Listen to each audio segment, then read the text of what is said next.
Hello, I hope everyone is doing well. Thank you for all the support so far in my last video. In this video, I'm going to continue where I left off in that video. In my first video, I talked about the student's initial contact stage with the Lord's Recovery campus worker. When the campus worker initially meets a potential student recruit, they will almost always hide their true identity.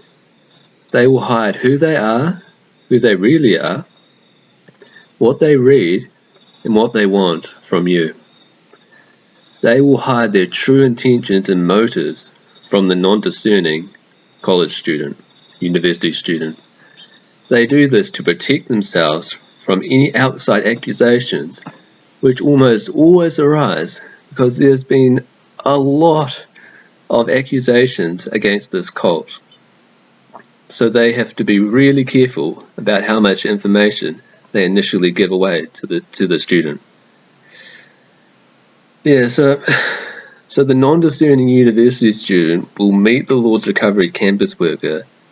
The campus worker will invite the student to their house, and almost always the student will be absolutely blown away over how nice and accepting the campus worker is to them. The campus worker will just be love-bombing the new prospective student to the extreme. And they do this to develop the student's trust. And developing this trust will help the campus worker later on when the student is being heavily persecuted for being in this cult. During this time, the student who is just completely immersed in this group will always completely deny any accusations against this group without really considering what their opposers are trying to tell them. Because they're told by the campus workers that anyone who speaks out against their group, against Witness Lee, is being used by the devil to destroy the oneness of their group.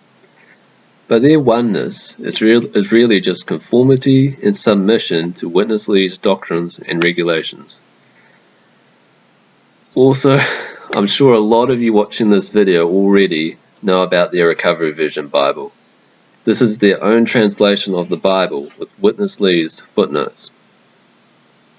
And these footnotes are claimed by their members to be the oracles of God's up-to-date speaking. They claim that Witness Lee was the sole possessor of God's up-to-date ministry. And of course, they wouldn't dare mention Witness Lee will show their own Bible to a new prospective student up front. This would be a very, very risky move for them. So what they do instead is they use a different Bible, usually a popular English translation, to avoid any potential suspicions which could easily arise from the student. And I was thinking today, do you think that Jesus would be doing what these cult members are doing? Do you think he would be deceiving people into following him? No, I don't think so.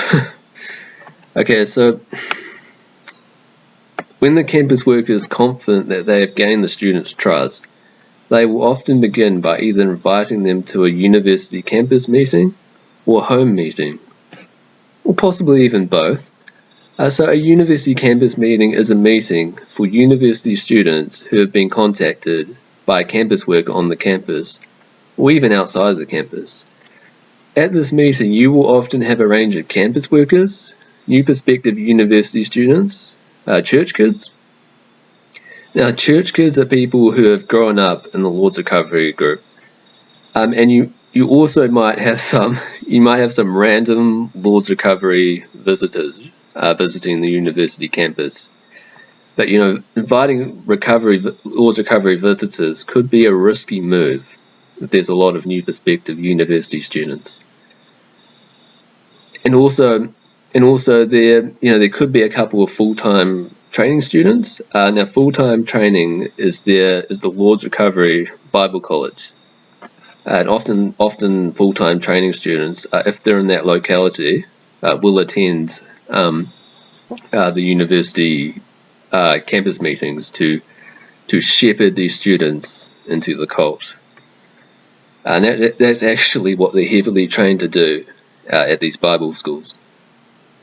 Also, when I was in this group, I saw that when a full-time training student was having a conversation with a student who they're trying to shepherd into the cult, they will often downplay their own Bible school as being just some normal, regular Bible school where they learn about the Bible.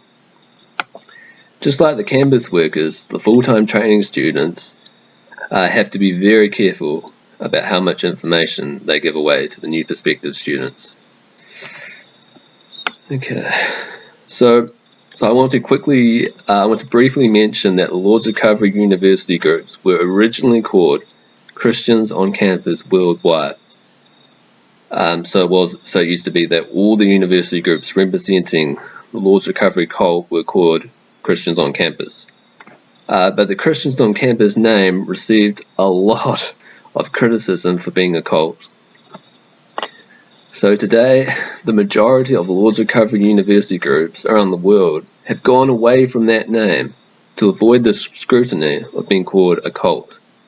So they also hide behind these very, very nice looking websites, making themselves look very normal to the university community and wider community, while hiding their true motives, which are to gain new recruits for their cult. Okay, so I'm going to give the names of the Lord's Recovery University Christians on Campus groups in New Zealand. At the University of Auckland, they're called the University of Auckland Christian Club. I actually think this is probably their most popular university group in New Zealand. At the University of Waikato, they're called Waikato University Christian Club. At the University of Victoria in Wellington, they are called Victoria University Christian Club. And last but not least, at the University of Otago, they are called Otago Campus Christians. I feel it's strange that Witness Lee has criticised the denomination so much for taking different names, and yet his campus followers all around the world, not just in New Zealand, all around the world, are taking different names. Where's the oneness? Yeah, so very, very important to say that all of these New Zealand university groups that I've just mentioned are all aliases to the Lord's Recovery movement. They aren't just some regular university Christian groups as they claim to be on their websites. Their ultimate goal is to find new and vulnerable recruits and deceive and manipulate them into joining the Lord's Recovery cult, so that one day they can be a dedicated follower of Witness Lee's ministry, just like they are. And that's exactly what happened to me. So far, I hope everyone watching is starting to see a picture of how deceptive this cult is. They are literally luring people into their cult, and unfortunately, these deceptive tactics that they are doing are being very successful in increasing their membership. And that's why it's very important that videos like these, are shared to vulnerable university students and even high school seniors entering university, that they can be aware that there are wolves in these university campuses. And it's not just the Lord's Recovery group, but there are many other cults present in these campuses. But in my opinion, I would say that the Lord's Recovery is probably one of the most deceptive cults probably going around.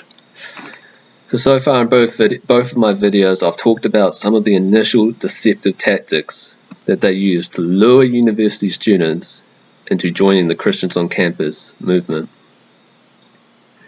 In the next video, I'm going to continue this discussion, and I will also talk about how they slowly introduce the Lord's Recovery movement to the student. It's usually a very slow process, and a lot of it has to do with how open the student is, or in other words, the level of trust that the campus worker has obtained with the student. But I will say quickly, before I go, that they almost always begin by giving the student a book titled The Normal Christian Life by Watchman Nee.